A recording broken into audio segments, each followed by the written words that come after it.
Hello, Joey. It is once again time to talk about a book. Today we're going to be talking about Seven Habits for Highly Effective People. This is one of the books that I did read back when I initially started doing the challenge, back when we lived in Oregon. So I was enthused to read it again because I remember this one gave me a lot of insight, and I felt like I was really onto something with this book. So the Seven Habits is a gigantic book. This is easily the longest that I've read in the challenge yet. It's without speeding it up over like 13 hours. So yeah, this one definitely has a ton to think about. But I'm going to mention the things that stick out the most to me. So essentially, the way that you have the different habits broken down is that the first three are about independence. The latter three, 4, 5, and 6, are about interdependence. And then the seventh is about, or it is called sharpening the saw. And so the thing that this book talks about that I don't recall the other books talking about so directly is the idea of synergy. The thing that the book eventually gets to and talks about as being the highest form of miracle humans can achieve is the process of synergy. And what that is the result of interdependence. So what is interdependence? Interdependence is the capability to be independent, but you understand that you will be able to do better with the people in your life. So you are not dependent on the people that are around you. You could be your own independent person, but you understand that the height of achievement is that which is in family relationships, work relationships, friends, that it is the understanding of what makes us social creatures.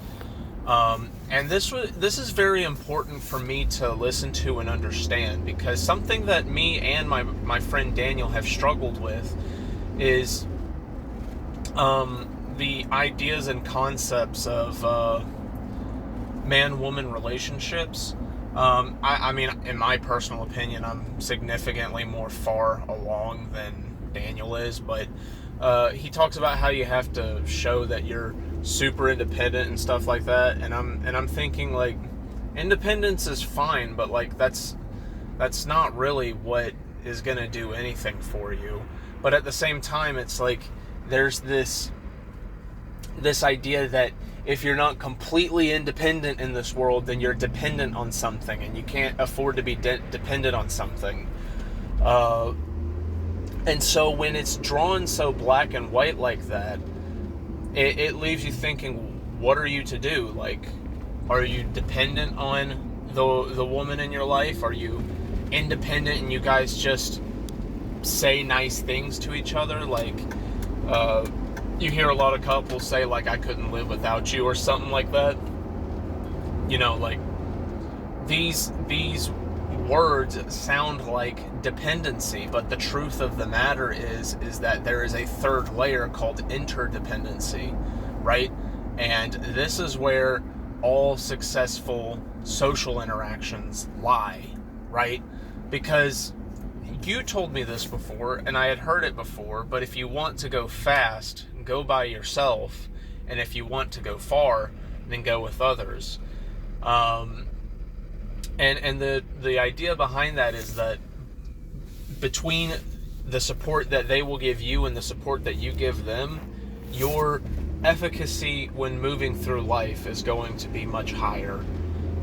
Something else that this book says is that you cannot be efficient with people. And I thought that this was an interesting thing to say, an interesting distinction to make. It says that you can be effective with people, which is to give them the time that they need to be able to feel like you truly understand them and that their voice is heard. But you can't be efficient. You can't be time efficient when listening or talking to a person, right?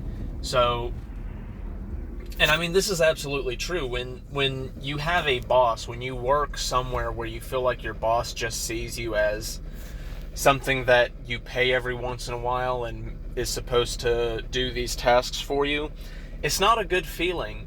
Back when I worked at Starbucks, when Miss Vivian stopped working at that location and it was this new guy that was going to be the manager, like, yes, he smiled at our faces, but like in terms of how he actually ran the store, like his actions spoke louder than his words.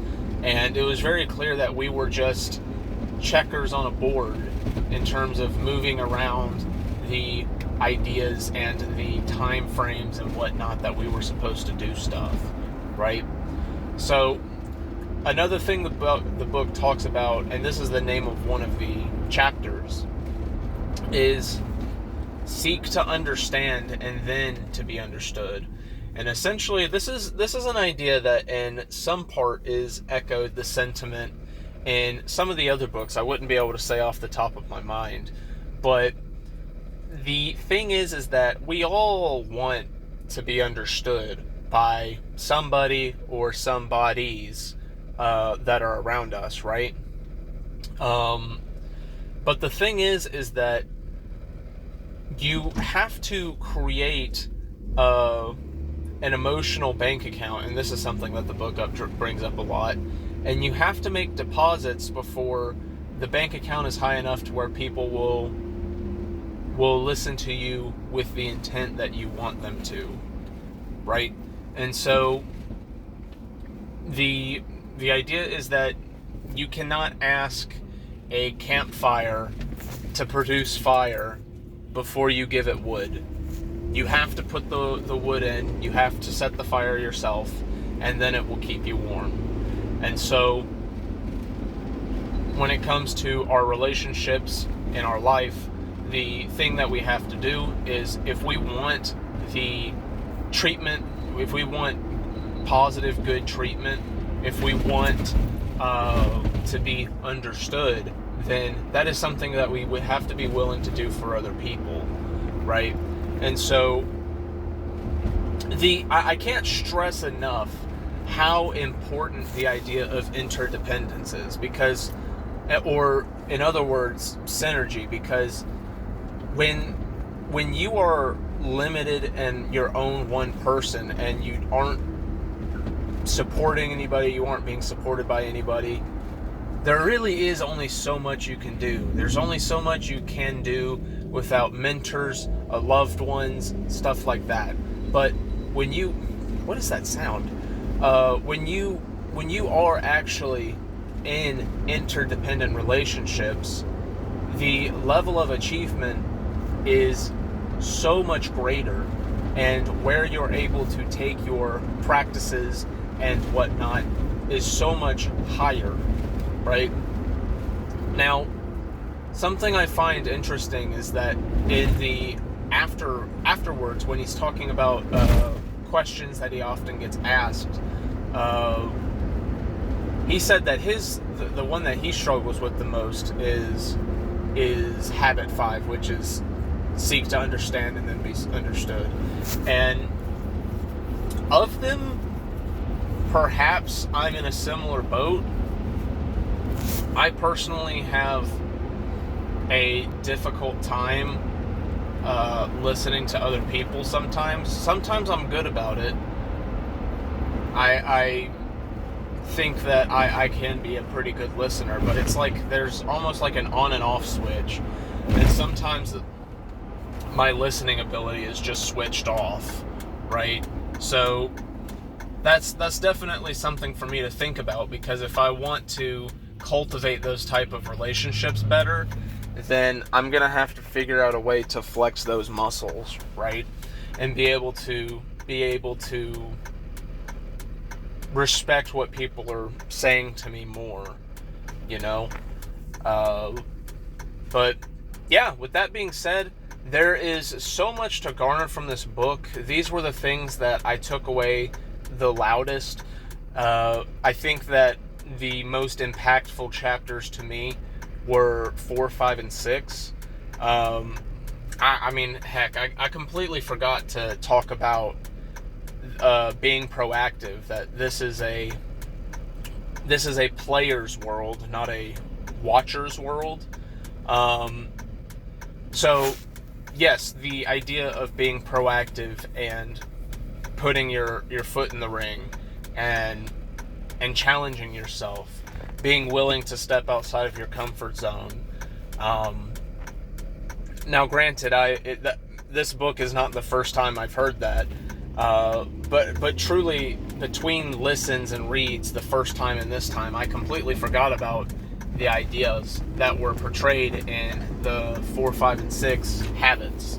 So, yeah, those were the things I took away the loudest, the hardest and the loudest. But with that being said, I hope you have a good rest of your day, and I will be back with most likely Think and Grow Rich, but we shall see. Bye.